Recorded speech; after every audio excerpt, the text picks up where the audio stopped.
Salut à toi, bienvenue sur My Way de Finance. Aujourd'hui dans cette vidéo, une analyse et des perspectives pour les investisseurs comme toi et moi sur le projet Flux avec sa crypto-monnaie du même nom, Flux. Nous allons voir le clou décentralisé du Web3. C'est parti.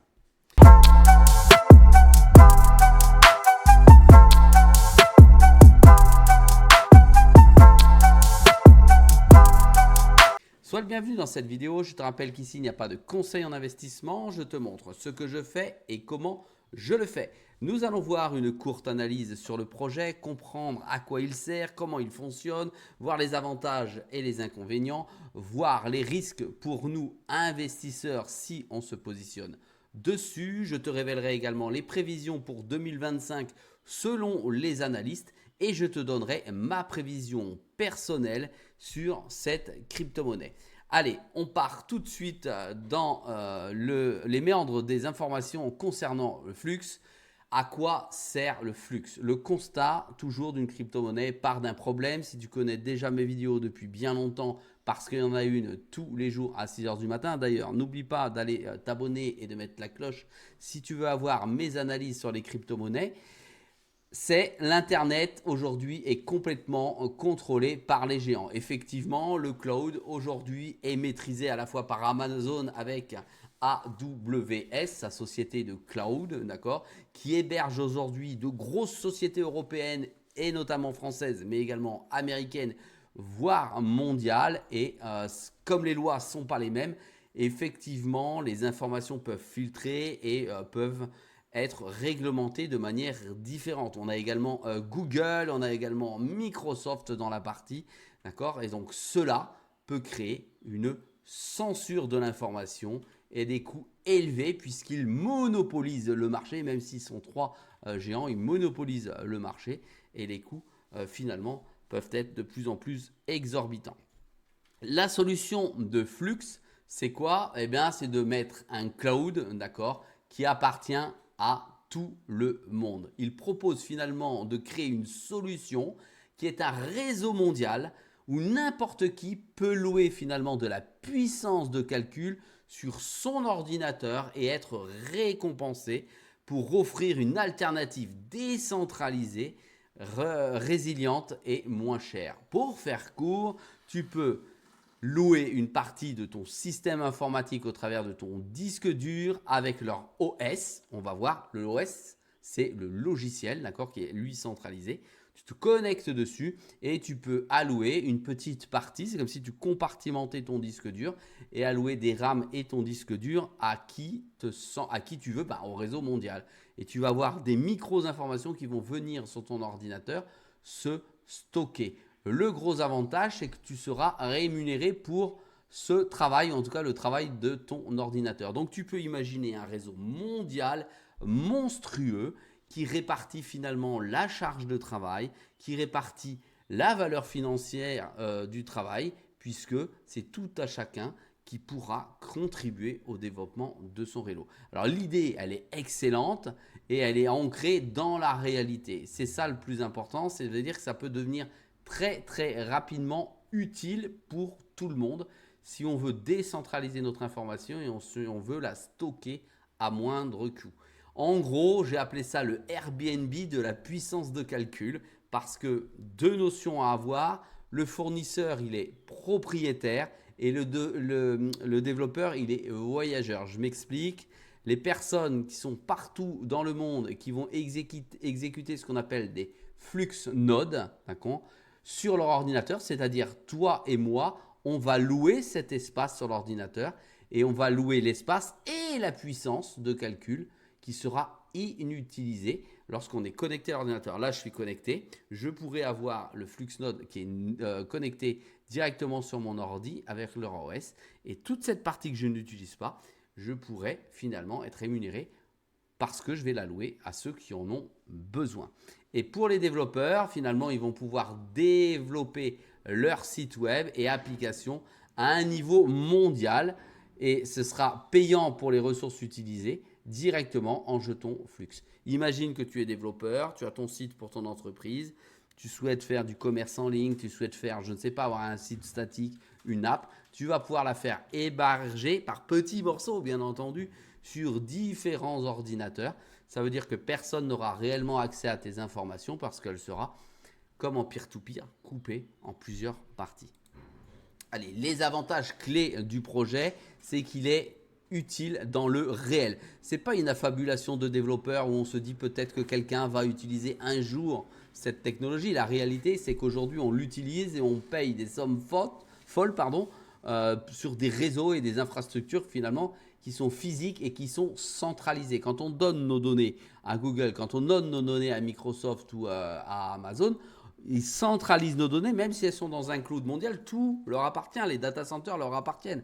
De ce fait, eh bien, on aura avec Flux finalement une décentralisation et on sera toujours plus proche de nos données et ils pourront plus ou moins agir, c'est-à-dire ceux qui détiennent les données, sur nos informations personnelles. En gros, ça répond à un besoin qui est tangible, le cloud computing.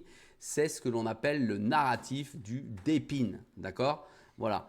Ensuite, deuxième avantage clé, la décentralisation, l'offre une alternative résistance à la censure.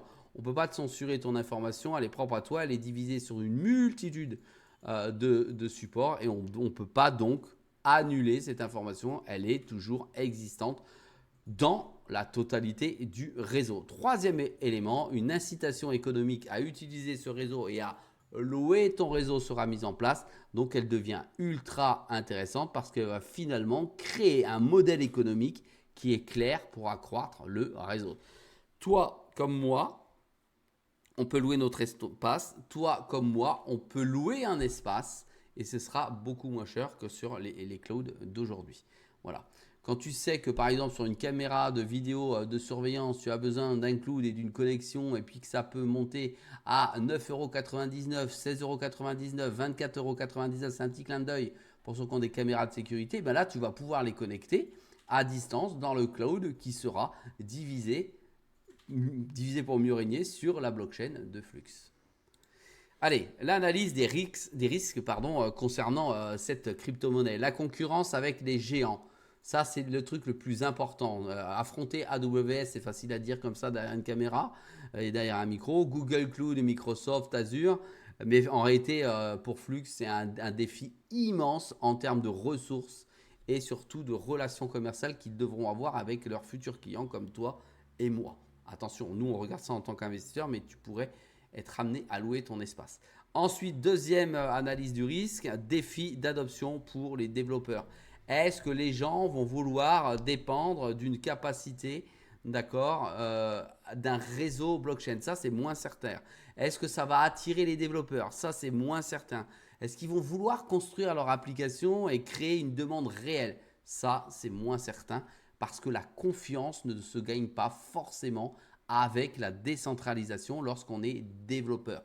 Quand on est utilisateur, oui, sans doute. Quand on est développeur, c'est pas certain parce qu'on ne sait pas à qui s'adresser et on ne sait pas à qui rejeter la faute et la responsabilité de la problématique du réseau. Et ça, c'est énorme à comprendre et énorme à surmonter. Troisième risque possible, c'est la complexité technique de la mise en place. Il va falloir gérer un nombre de nœuds inconsidérable et ça, c'est complexe pour le système informatique et ne serait-ce que l'OS que l'on mettra et qu'on utilisera pour interagir entre eux. Ça peut limiter très très vite la croissance et la décentralisation du réseau au final. Allez, concernant les prix, si tu arrives jusque-là, tu as le droit maintenant à avoir les prix de Flux observés pour 2025, toujours selon 3 scénarios comme tu le sais, le scénario bulle, le scénario neutre et le scénario bear. On va commencer par le bear. On imagine que le marché n'explose pas en dessous d'1 $. Voilà, l'adoption par les développeurs est stagne, personne ne développe d'application, ça n'intéresse personne. Forte concurrence d'autres projets d'épines parce qu'il y en a beaucoup aujourd'hui sur le marché. Et le marché de la crypto en baisse, ce sont les 3 composantes qui font que peut-être qu'il sera baissier. Le marché neutre, c'est s'il y a une croissance stable du réseau et s'il y a un nombre d'applications qui commencent à se développer dessus, sans percée majeure, mais quand même des applications qu'on pourrait être amené à utiliser. Et le marché de la crypto, s'il est en consolidation permettrait également d'être en marché neutre entre 1,80$ et 3$. Maintenant, un marché bulle haussier entre 3,50$ et 5$, ça serait excellent. Si le narratif d'Epine prend, ça peut exploser. S'il y a un flux d'hébergement pour les applications à succès énorme, ça peut fonctionner. S'il y a une forte demande pour les services du cloud, ça peut fonctionner. Et si le marché de la crypto est haussier, ça peut fonctionner. Alors ça fait beaucoup de si, naturellement, mais c'est tout de même des éléments et des composantes importantes qui font que ça pourrait emmener finalement le projet To The Moon. Alors attends, c'est pas fini, je vais te donner mes conclusions pour investisseurs et après je vais te donner mes objectifs avec mon tableau de bord personnel. Allez, en conclusion pour toi en tant qu'investisseur et pour moi, toujours le profil d'Epine est particulier, il correspond aux investisseurs directs qui ont une tendance de réseau et d'infrastructure physique décentralisée. Si tu n'es pas sensible à ça et tu ne comprends pas ça, eh bien c'est pas la peine d'acheter quoi que ce soit. Ensuite, si jamais, pour qui c'est fait, l'investisseur qui croit que l'avenir du web nécessite une infrastructure cloud. Voilà, le cloud, c'est pas contrôlé, c'est ça le gros avantage par rapport aux géants du web. Et troisième élément, ce que vous achetez concrètement, je te rappelle, c'est une crypto, c'est donc une participation et non pas une action. Tu n'es propriétaire que d'une crypto, ça vaut du vent. S'il n'y a pas de communauté et s'il n'y a pas d'engouement, ça vaut du vent une crypto. Il faut bien que tu entendes ça. Une participation, parce que même si elle sert de moyen de paiement, s'il n'y a pas d'utilisation, ça ne vaudra rien du tout. Tu ne possèdes pas l'entreprise. Donc, tu achètes quoi? Finalement, une participation à la construction du réseau, ce que j'appelle le rail, d'accord, du prochain web, si ça va ou si ça fonctionne comme ça. Un projet avec une utilité tangible parce qu'on peut faire de l'argent et un potentiel de croissance long terme. Voilà dans quoi tu investis si tu te positionnes dessus. Maintenant, je te donne mon tableau de bord et ce que moi je vois en termes d'objectifs. J'ai commencé à analyser le projet Flux, d'accord, lorsqu'il était à 29 centimes 3. Le prix aujourd'hui est à 0,198. Ma target d'objectif est à 3$. Donc regarde ici, on revient ici, 3$. C'est-à-dire qu'on est dans le neutre. Je n'exagère pas, je ne survalorise pas le projet. Pour moi, aujourd'hui, 3$, c'est la valeur haute de la position neutre des analystes. Donc mon objectif, c'est 3$. Sur le market cap, s'échange 76 millions. Il y a moins 32,20% par rapport au moment où j'ai analysé. Je n'ai pas de flux aujourd'hui en portefeuille. D'accord? Et au moment où je l'ai analysé, ça a perdu 32%. Pour moi, ça fait, avec la valeur actuelle, un x12 à un x15. Voilà, le score que je lui ai attribué, c'est 8. C'est un excellent score. Ma conviction est bullish sur ce type de projet. Voilà, si tu as du flux en portefeuille, n'hésite pas à le dire en deçà de la vidéo. Donne-moi tes objectifs personnels. Dis-moi ce que tu en penses, si ça fait longtemps que tu es dessus, si tu gagnes quelque chose, si tu perds quelque chose. Mets un pouce vers le haut, c'est toujours agréable de se voir épaulé et regarder. N'oublie pas que sur My Way Finance, c'est une vidéo tous les jours à 6h du matin. Et fais attention, protège ton capital et réussis dans ton investissement. Salut à toi.